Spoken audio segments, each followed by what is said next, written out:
researcher in charge of image manipulation, and deepfake. So thanks for being here. Going through the maze, you will experience a few of the techniques we use on creating deepfakes.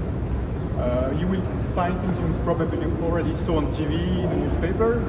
You will find things which are a bit more in research mode, so some things are ready for market, some are more advanced and might not work during the tour, that's part of the game. We are very active in studying this kind of technologies, image manipulation, image processing, digital processing. It can be positive, negative, but we believe at EPFL that technology must be used for good, and we are not in the mood that we just create something and you use it the way you feel like. We believe we can incorporate from the beginning, when we create new technologies, some moral in it or some ethics in it. And Peter, the researcher who created this exhibition, is also a specialist in detecting deepfake, which is of course one of the things we can contribute to as a research at the Institute of Technology. Right, so in this exhibit we want to show more of a historical take on deepfakes and how has the progression been so far, especially since it's basically a little bit of an arms race, so technology keeps evolving and the methods for detecting keep evolving also. So we try to show you a little bit of the more newer technologies, as much as it's feasible, of course, because it advances so quickly. But yeah, I mean, you're welcome to try it out on yourself and see how it works out. If you have any technical questions or so, feel free to ask. Thank you, Peter. So your guide will be Philippe mainly, but feel free to ask any questions.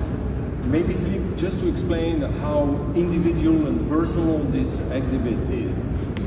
So in order to make it, as I said, strong and something that is going back home with you, I hope, it's an individual exhibition. So you go by one by one. If you are not feeling secure enough, we can accompany you.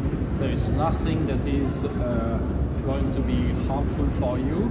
Nothing is recorded, so this is a closed circuit, and every time you pass, the thing is deleted straight away. So you can't see twice the same thing, so you have to wait.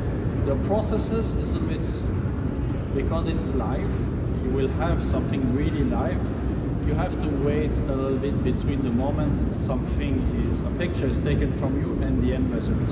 So, because we are quite a lot, I don't know if you want to do it individually or if you want to go by small groups, but I rather go individually, but it's about 3 minutes per person. So up to you, decide who wants to come first and we can start the experience.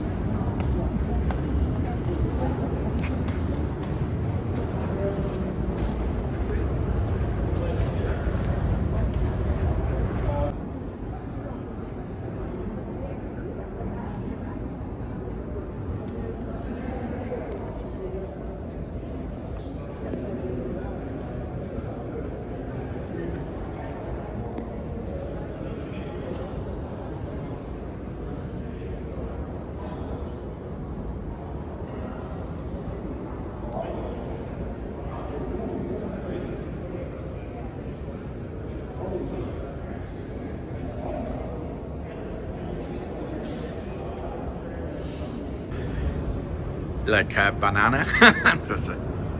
Yeah, incredible. So somehow this was the first event of image manipulation somehow, where this painter used vegetables to depict people and not anymore depicting the reality. So, and then here you have a little bit of a history of image manipulation. As you can see, at the time, 1846, this was the first image that is known to the humanity that was an image manipulation. So they removed that statue to make it, and then you go on. And in 1864, there was a triple manipulations to make that picture from this face using that background with that person, and now you are the general grant. So if you open your mouth, close your eyes. Oh, I am like I am him, basically. Yeah, exactly. So it was a bit of a joke that you become yourself the General Grant, which was subject of a manipulation. And then if you continue, you have more history, and at the end you will see my colleague.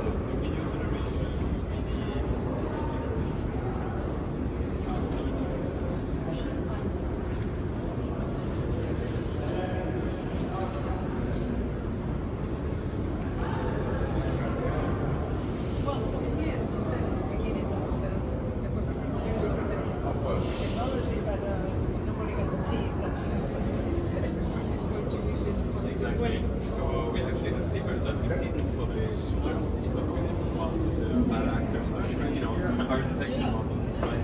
So it's quite difficult.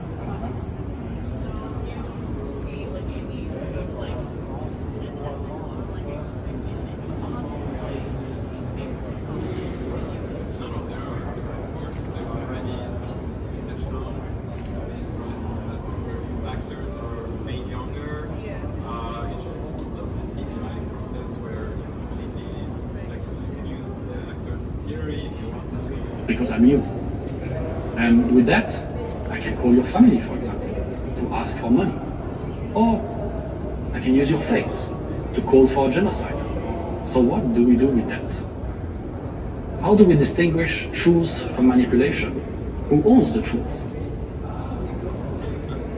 Wow.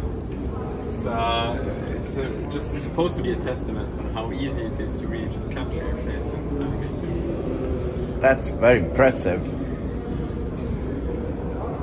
This is available online to everybody. I mean, if there is an image of yourself there, yes, somebody can do exactly It's- what I just saw. Yeah, it's ridiculously easy. I mean, I have an example outside where I tested myself as a technically knowledgeable person.